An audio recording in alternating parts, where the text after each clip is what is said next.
يا أهلا بيكم. كتير مننا بيحلم يكسب أول $100 أونلاين، بس بيبقى تايه مش عارف يبدأ منين بالظبط. لو ده حالكم، يبقى الشرح ده معمول مخصوص ليكم. هنمشي سوا خطوة بخطوة في طريق عملي وواضح عشان نحول الحلم ده لحقيقة. يلا بينا نبتدي.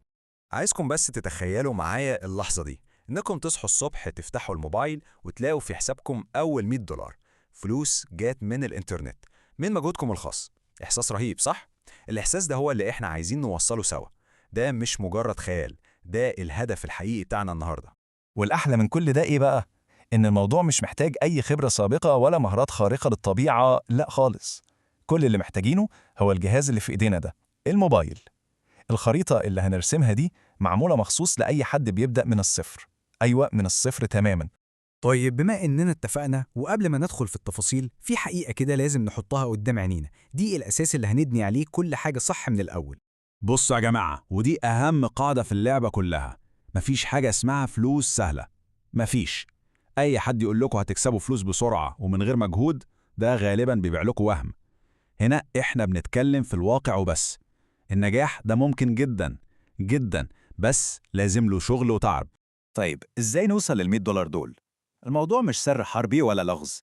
الحكاية كلها بتعتمد على 3 أعمدة أساسية.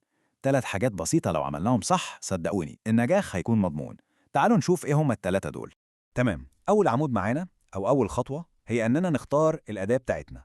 الأداة دي هي المهارة اللي هنستخدمها. فكروا فيها كده كأنها صندوق العدة اللي من غيره مش هنعرف نبني أي حاجة. وهنا مش بنتكلم عن مهارات معقدة خالص. بصوا، دي 4 مهارات بسيطة جدا أي حد فينا يقدر يبدأ يتعلمها من النهاردة، والأهم إنها مطلوبة جدا في السوق دلوقتي، يعني عليها طلب. وهنا بقى في سر صغير لكن مهم جدا: التركيز.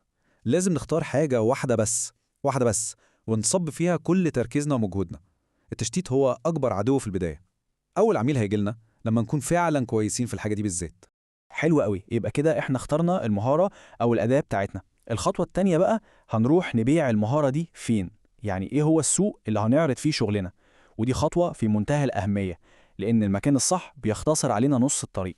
الأسواق الرقمية دي كتير، زي خمسات ومستقل وأبورك، كل واحد فيهم ليه مميزاته وجمهوره. بس كنصيحة مباشرة ومن الآخر كده، لو لسه بنبدأ يبقى منصة خمسات هي أفضل اختيار لينا. ليه؟ لأنها بسيطة وسهلة، والخدمات بتبدأ من $5 بس، وده بيخلي الدخول للسوق أسهل بكتير في الأول. يعني مثلا الخدمة بتاعتنا ممكن يكون عنوانها كده: سأكتب لك مقالا من 500 كلمة مقابل $5. شوفوا بسيطه ازاي، واضحة ومباشرة. العميل أول ما بيشوف العنوان ده بيفهم فورا هو هيشتري ايه وهياخد ايه بالظبط، مفيش لف ودوران. طيب احنا دلوقتي اخترنا المهارة واخترنا المنصة، وصلنا بقى للخطوة اللي بتعتبر يعني التحدي الأكبر لأي مبتدئ، وفي نفس الوقت أهم خطوة. لو عرفنا نعديها صدقوني الباقي كله أسهل بكتير. يلا بينا نشوف إزاي نجيب أول عميل. الحكاية ليها كام سر كده. أولاً، لازم عنوان الخدمة يكون واضح وبيشد الانتباه. ثانياً، صورة الخدمة لازم تكون شكلها احترافي ونظيف. ثالثاً، الوصف يكون بسيط ومقنع، بيقول للعميل هيستفيد إيه. رابعاً، ودي مهمة جداً، ندخل نشوف المنافسين الشاطرين بيعملوا إيه ونتعلم منهم. وآخر حاجة ودي أهم حاجة، الصبر. أول عميل لازم هيجي، بس لازم نصبر عليه. تمام، جبنا أول عميل وبعده التاني وبدأنا ناخد تقييمات كويسة. إزاي بقى نحول النجاحات الصغيرة دي ونكبرها عشان نوصل للهدف بتاعنا؟ إزاي نوصل لل$100؟ تعالوا نبسطها خالص. $100 ده الرقم بتاعنا.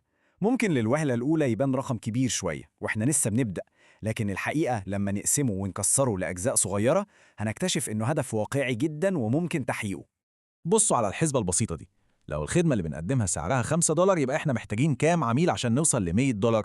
بالظبط كده، 20 عميل بس. الموضوع فجأة بقى منطقي وممكن صح؟ ومع الوقت طبعا وخبرتنا بتزيد، سعر الخدمة بتاعتنا هيزيد وهنحتاج عدد عملاء أقل عشان نوصل لنفس الهدف. فالموضوع كله يا جماعة مش سحر ولا حظ، مفيش أي وصفة سرية. هي معادلة واحدة بسيطة وواضحة: شغل زائد صبر. أي حد بيمشي على المعادلة دي لازم بيوصل في الآخر. وقبل ما نخلص، مهم قوي نحذر من كام فخ كده أغلب المبتدئين بيقعوا فيه. الفخاخ دي ممكن للأسف توقف رحلتنا كلها وتخلينا نيأس. مجرد إننا نعرفها ده في حد ذاته نص الطريق عشان نتجنبها. أول فخ الاستعجال، ما تستعجلوش النتائج. تاني فخ التنطيط بين المهارات، كل يوم بمهارة شكل، اثبتوا على حاجة واحدة. تالت فخ الشغل ببلاش كتير، ده بيقلل من قيمة شغلكم. ورابع وأخطر فخ، تصديق أي حد بيقول لكم فيه فلوس سهلة. الأربعة دول لازم نهرب منهم. وفي النهاية دي الخلاصة. عارفين إيه الفرق بين اللي بيحلم بحاجة واللي بيحققها؟ كلمة واحدة بس: دلوقتي. لو في رغبة حقيقية إننا نبدأ، يبقى لازم نبدأ النهاردة، دلوقتي حالا، مش بكرة. بكرة ده هو أكبر عدو لأي نجاح ممكن نحققه.